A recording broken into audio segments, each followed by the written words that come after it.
Hi, everyone. Thank you so much for taking the time to join us on our second installment for this month regarding debt management. As you know, that we started our debt management series last month. So we're continuing on that momentum and those learnings.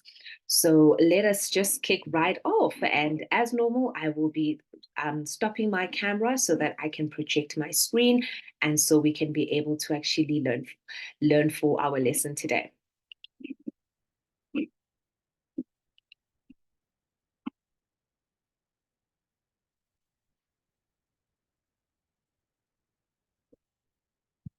Awesome. Okay. So, as mentioned, we're going to be going through Debt Management 102, which is our second lesson on our debt management series. All right. As a recap, let us start recapping as to what we learned the last time we were together. Yes, we went through what is debt, and of course, yes, it's stated it refers to an obligation, right, where one party owes another. So if I borrow someone money and I then have terms and conditions that come with borrowing that particular person the money, then it then allows me to be able to be a creditor to that person, and that person would then become my debtor because now they have to pay me back the money, be it on installment basis, or if I'm generous and say, no, don't worry, pay me when you can, which I do not advise, by the way, because that's how we end up broke. Hey, so rather just make sure that when people borrow money from you, you just have some form of terms and conditions that come with that money. You really cannot afford giving money away in the economy that we are currently in, right? And then we then also covered what is secured and unsecured debt. Just a brief recap here is that, remember, with unsecured debt, the word itself actually is telling, because unsecured debt then refers to debt that has no collateral. What this means is that you're basically borrowing money. And for example, products like your loans, personal loans, credit cards, overdrafts, those are kind of the products that are linked to unsecured debt, predominantly because there's no form of security that comes with that particular lending product, right? So it means that there is no collateral. So you have no security if you are a financial institution and you are borrowing, you are actually going to be lending your customers money based on these particular products because it's unsecured. So the risk is a bit higher.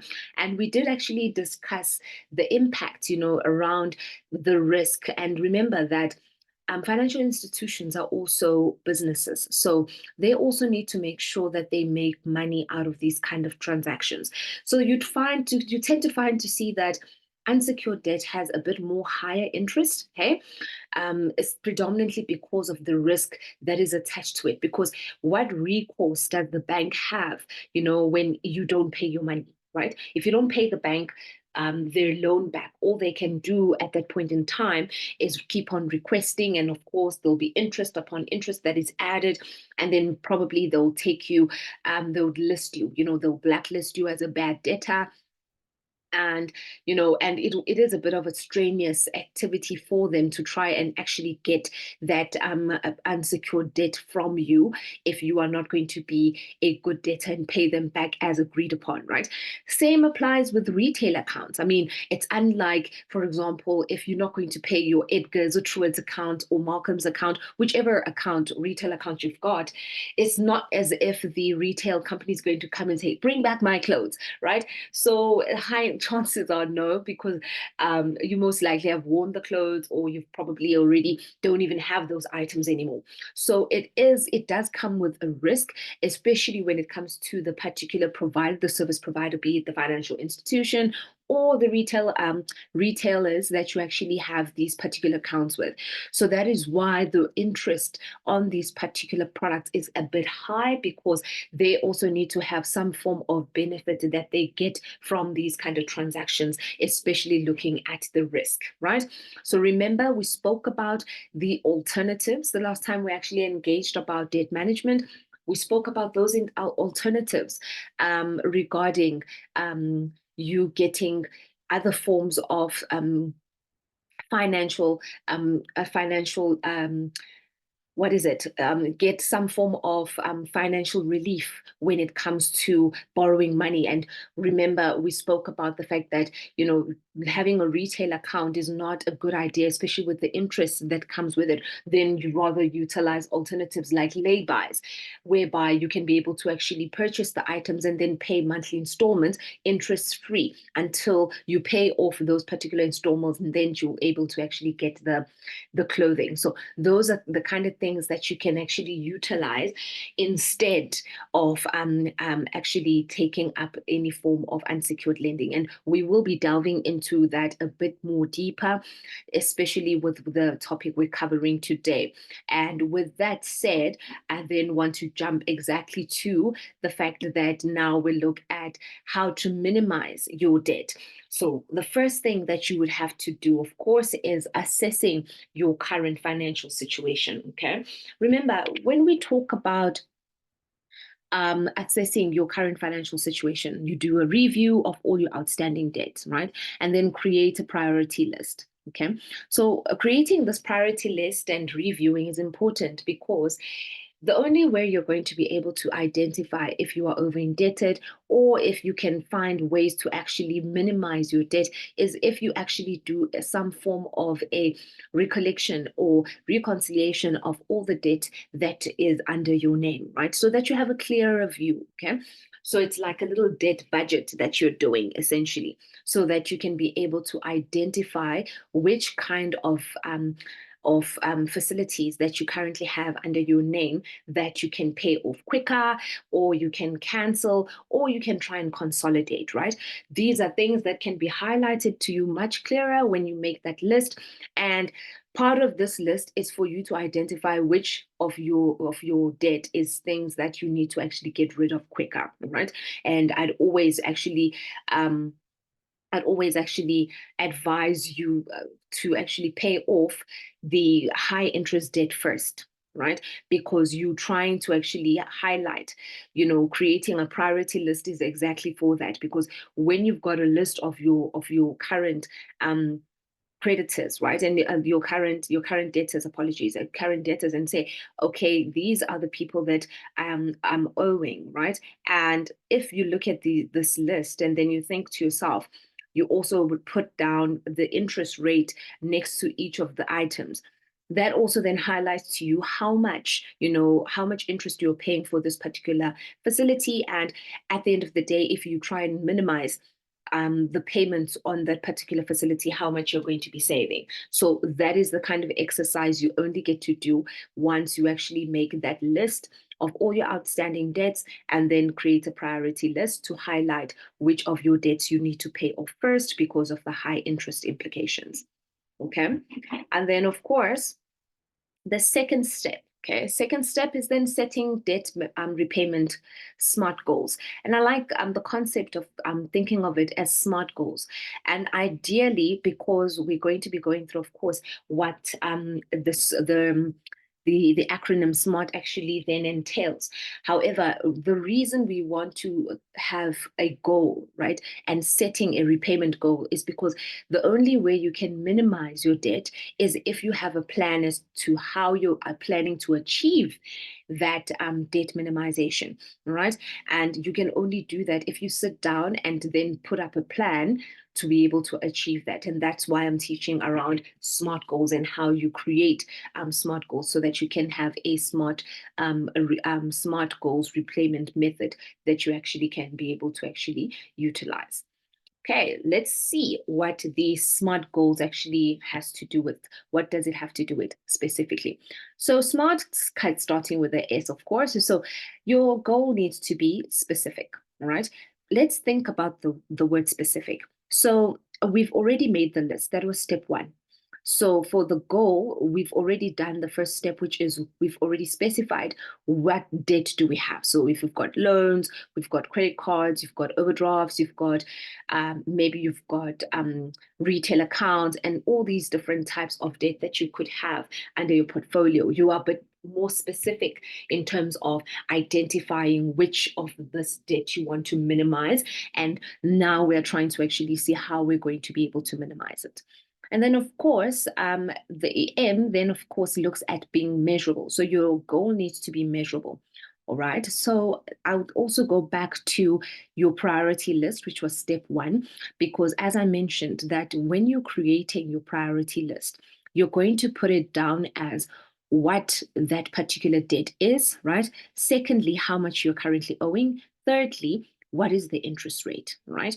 And the reason I'm actually reiterating this priority list, it's because that is what is going to help you when it comes to your measurability of this type of exercise. Okay, because now with your priority list, you've identified which of your debt you need to be able to prioritize and pay off first. So this way it's measurable, because you're going to be able to see that, okay, this is what I'm planning to pay off quicker. And these are the reasons why I need to pay off this debt quicker, because of the high interest, or I need to actually just, as part of my debt, I want to minimize my debt. I'm looking at just cutting off any unsecured debt. So I want to close off all my retail accounts, or I want to have no more loans. So that is a measurable goal, right? So you've got some form of a measure that you've put in place in terms of having that priority list. Okay. And then it has to be achievable, right? So your goal has to be achievable. It does not make sense for you to set a goal that is not achievable, because it's going to demotivate you. And everyone understands the concept of being demotivated, because it's just like it just puts a downer and damper in your mood and just how you view things generally. And we don't want that. So the goal being achievable is very important. And that's why we utilize that priority list to identify which of the debt can you minimize first. Okay, so let's start with the high interest debt, or the smaller, the smaller accounts. And sometimes you do find that situation where maybe the high interest debt, is a loan of 300,000 rand, and then maybe you could have maybe smaller accounts like clothing accounts and so forth, that you can actually pay off sooner versus the 300,000 rand worth of debt, right? So that is more of an achievable goal, because utilizing your priority list, you can then be able to identify that, okay, this debt I can maybe pay off in the next 6 months if I maybe cut down on my outings when we go back to your budget, right? Because remember, it goes hand in hand. You're not going to be able to say, I'm going to minimize debt, and then think that, how are you going to achieve that, right? The only way you can achieve minimizing the debt is if you go back to your budget and identify that, okay, maybe I should cut down on entertainment a little bit and put down this extra 200, 300 rand into this particular debt I'm trying to minimize. That is an actionable goal. That is achievable. That's measurable, right? You're being specific, because you're now going back to your budget and you're saying, I don't actually need to spend X amount of money on going out, or maybe I can reduce my consumption of this particular item. And maybe this month I'm canceling my subscriptions, so that I'm canceling my subscriptions for the next 6 months, so that I can reallocate this money that I use for subscriptions to pay off this particular debt. Then once that debt is paid off, then I can relook at having these subscriptions reinstated. Those are the kind of conversations you need to have with yourself, right? Because for you to make sure that your goal is achievable, you need to put actionable things in place so that you can be able to achieve this goal. And going back to the basics, which is your budget, helps you achieve that, because the budget will give you an indication as to where are you spending your money, how much money do you have to be able to allocate additional funds to be able to pay off this debt that you're trying to pay off, right? Because unfortunately, money is not going to fall from the sky and say, okay, there's money, additional money, wake up this morning and there's money on your table that you can utilize to pay your debt. Life does not work that way. You need to make adjustments on your current lifestyle so that you can be able to accommodate, your financial goals. And your specific financial goal in this instance would be minimizing debt, right? So budgeting is, I'm always singing the budgeting song. You guys know this by now. So definitely going back to your budget to try and identify, where can I be able to minimize, my expenditure and my spending, so that I can try and actually allocate more funds towards this debt that I'm trying to reduce so that I can achieve my my financial goal of having less debt, right? And then of course the fourth one is your goal relevant, right? Your goal needs to be relevant. And in this instance, we're trying to actually what? We're trying to minimize debt. So like I said, going to your budget and identifying what expenses you can try and minimize to be able to pay off certain debt, that is relevant. That is a relevant action, because that action directly speaks to what we're trying to achieve in this instance, which is minimizing debt. An irrelevant action here in this instance would be, for example, you saying to yourself, no, I need to, I need to maybe I need to do a bit more self-care, because I need this particular item, or purchasing more items and using your funds to increase your expenditure, right, for the wrong reasons, right?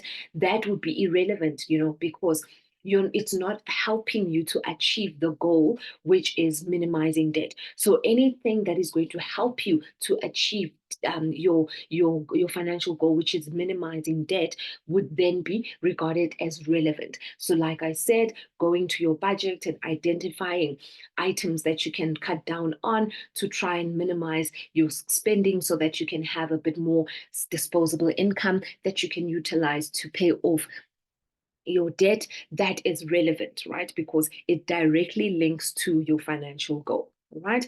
And then, yes, your goal then needs, of course, to be time bound. This is a very important one, right? Because you can't say you want to minimize debt as a financial goal and you don't have a time frame. Right. It's like having any form of goal in life and not having a time frame for that goal. It renders it actually useless, to be quite honest, because it's like you're sitting on limbo, and you're so nonchalant about the entire thing because you don't have a specific time and date as to when am I trying to actually achieve this. So that doesn't put you under pressure, it doesn't push you to plan, it doesn't give you any motivation to try and actually achieve this goal. So setting any goal without a time frame is not a smart idea, because there's no way you're going to start working on something if you don't put any time frame to it, right? So putting a time frame is very important, because you already know, you already know that there's a deadline. I need to do this particular thing at a particular time. So the same applies with this financial goal of minimizing your debt. You need to have a timeline. So you've identified which debts you want to reduce using your list, right? And your priority list has given you an indication that, okay, maybe I want to cut down my credit card and close off my credit card before the end of this year. You've got what, today, the 25th of May. So we are how many months? 5 months into the new year, right? Okay, not even the new year anymore. So it's more, we 5 months into the year, right? So it means that you've got 7 months left. So 7 months to pay off this credit card bill that you currently have. That is time bound, right? And then checking yourself in terms of progress. Every time you check your budget, and remember we spoke about this when we were learning about budgeting, the importance actually of reviewing and going back, just to review and ensure that you are sticking to your budget and you are doing what you had intended to do with your money. The same goes with this financial goal of minimizing your debt. You've got your priority list, you've created your plan in terms of, I'm going to start maybe minimizing these expenses in my current budget so that I can put in an extra 200 or 300 rand towards this particular credit card so that I can try and pay it off by the end of the year. So every month, you need to be able to check, did I meet my goal when it comes to my budget? Did I manage to take out 300 and or 200 rand additional, from my current budget to try and pay off this credit card, as additional money that I'm putting into this credit card? You do that monthly check.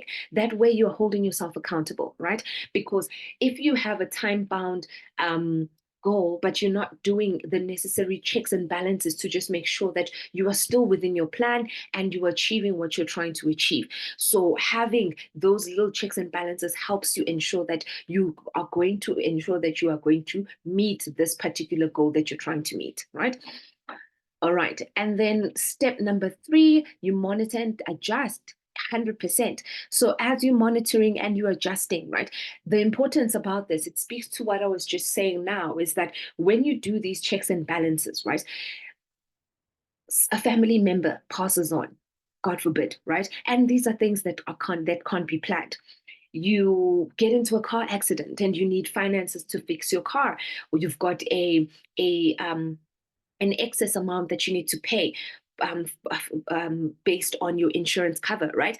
So those are things that are unpredictable that you were not able to actually plan for. And if you don't have an emergency fund, that can put your finances a bit under constraint. And it could actually then be a bit of a problem for you to be able to continue on the momentum that you actually started when you were setting this financial goal. And that is why it is important to then monitor, and adjust your plan according to the changes, of your lifestyle and your financial obligations, right? Because if anything changes when it comes to your finances, you need to be able to accommodate that and not forget that, yes, these changes have come through, but I still need to work towards achieving this goal. So be it, maybe it's going to be a setback in the next 3 months. I'm not going to be able to contribute, the additional 200, 300, 500 rand that I have been contributing towards this particular debt that I'm trying to pay off. Then you need to look at your budget and your plan, and then make the necessary adjustments. But ensure that you do not stop because you want to achieve this goal. And yes, life happens, right? Life happens and it's understandable, but it does not mean that you need to stop what you're trying to achieve. You need to adjust, right? And plan so that you can be able to continue on your momentum. Even if there are little hiccups along the road, you're still going to be able to pick yourself up and continue with the journey of trying to minimize your debt, right? I wanted us to go through a typical example so that you can just further illustrate what we're learning, and just to better embed the information and the knowledge that we've just learned. So Tando is a nurse at a private hospital and earns 23,000 Rand a month. She has been struggling, to pay off some of her debt and is working on a repayment plan. Okay, so well done to you, Tando. Okay, I know a lot of people are in similar situations, with this tough economy that we're in. So she's put down, a list of all her expenses, right? And she's now created and highlighted the priority list, the different shades, right, of this teal color, right? And so this is just to illustrate here what Tando's expenses look like and what her priority list looks like. So, for example, you remember that when we did the budget, we always speak about breaking down your expenses according to fixed and variable expenses. So Tando has done the very same thing because, as mentioned, normally when you're trying to actually reduce your expenses, it's normally the expenses that is unsecured. So your variable expenses would come to that, personal loans, credit cards, overdrafts, clothing accounts, those kind of items that you can try and actually minimize. So Tando, here, electricity sometimes you can, but with winter coming, chances are that heater is going to be on, and you're actually going to want to keep yourself warm. So electricity might not be working for you right now, right? The same as groceries, unless you're going to be kicking people out of your home to minimize the consumption of your food and groceries, then that option also might not be a viable one in terms of minimizing your expenses in terms of groceries as much as you'd like. Yes, you could be smart in terms of going to different places to try and actually take advantage of the deals and specials they have, right? But trying to minimize your expenses through groceries does work, but it's not going to be a large sum of money, ideally, because we do need food to survive. Okay, so the personal loan, credit card, overdraft, and clothing account are some of the items, right, that Tando actually has. And these are the items that she would want to actually start looking at reducing. Okay. Specifically, look at that personal loan at 2,300. Okay, then comes that clothing account, right? For me, I'd say maybe the personal loan, for the fact that it's taking such a huge chunk, right? It's actually, if you look at all the variable expenses, right, it's the most expensive item on her list, 2,300 compared to the rest of her variable expenses. So this would be the one that I would actually advise her to actually tackle first, is the personal loan, right? So in this instance, okay, what I would then also say, okay, the first, as fixed, as we mentioned now, is that having the expenses cut down into, as a fixed and variable expenses.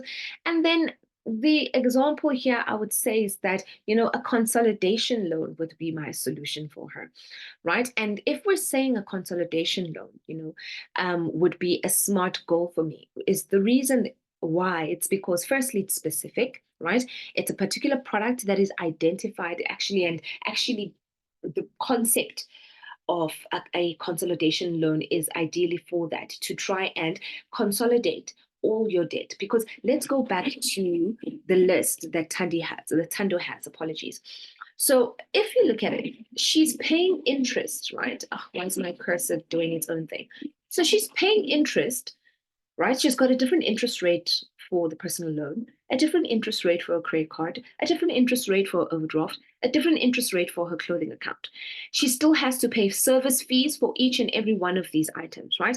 So if you think about it, if she has a consolidation loan, that means instead of paying four different types of interest rates for all these products, she'll then only pay one interest rate. She'll only pay one service fee, which then also then in turn, what does it do? It actually minimizes, right, the expense and the cost of these products, right? Because there's a cost that comes out of borrowing money, and that cost is actually burdened on the person who is borrowing. So the borrower actually bears that cost, not the lender.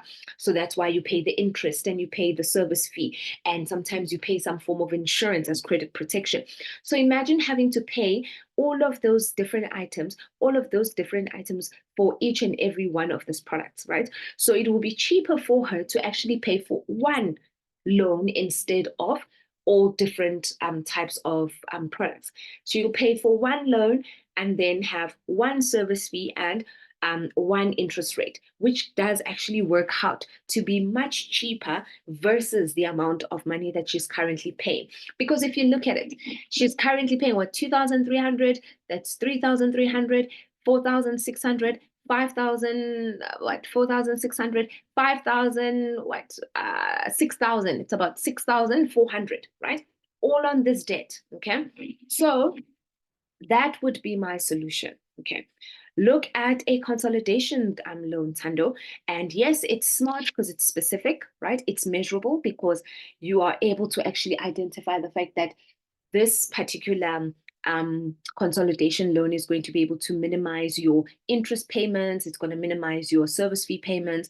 And then is it achievable? Yes. She will just go to her financial institution, be able to get a quotation on that particular consolidation loan. And what I like about the consolidation loan is that it doesn't tempt you to utilize the money for things other than paying off your debt. What financial institutions normally do is that they will ask you to bring settlement letters for all the other debts that you want to settle using the consolidation loan. So what they will do is that they will then pay the funds into those particular debts that you owe and those particular service providers. And you don't have to be in a situation where there's money that you utilize that you're utilizing for other reasons other than what the funds were intended for. And yes, is it relevant? 100%. The consolidation is relevant because it helps her achieve the goal of minimizing her debt. And is it time bound? Of course, it's time bound because the consolidation loan will have a specific end date, right? She will be paying off that loan for a particular period of time. And yes, it's going to be another loan, of course, but instead of having 3 or 4 different types of accounts that she's paying for in interest rates and service fees, she now just has this one account, which does actually work out to be much more affordable for her and help her achieve the financial goal of trying to minimize her debt. So thank you once again. Let me stop sharing. All right. And just say thank you for taking the time to actually watch this lesson. And I really hope that you were able to actually learn a bit more about minimizing your debt and how you can actually minimize your debt also, especially with the high interest rate that we are currently experiencing. Trying to minimize unsecured debt is of paramount and very, very important for you to actually try and achieve right now, because that is the only way you're going to be able to be better and do better in life when it comes to minimizing unsecured debt. Thank you so much. And if you want to actually watch this recording, we will be posting it, of course, on our socials. And please, let's connect on our socials. As you saw it on the last slide, was all our social handles. Please follow us for more content and be able to engage and ask us questions. And if you're interested in joining our Money Matters group, definitely do so by going to our links. We've definitely got all the links on our socials for you to be able to engage further with the content we share. And we really hope that it is benefiting you and helping you make better financial decisions while we work together to have a healthy relationship with money. Bye.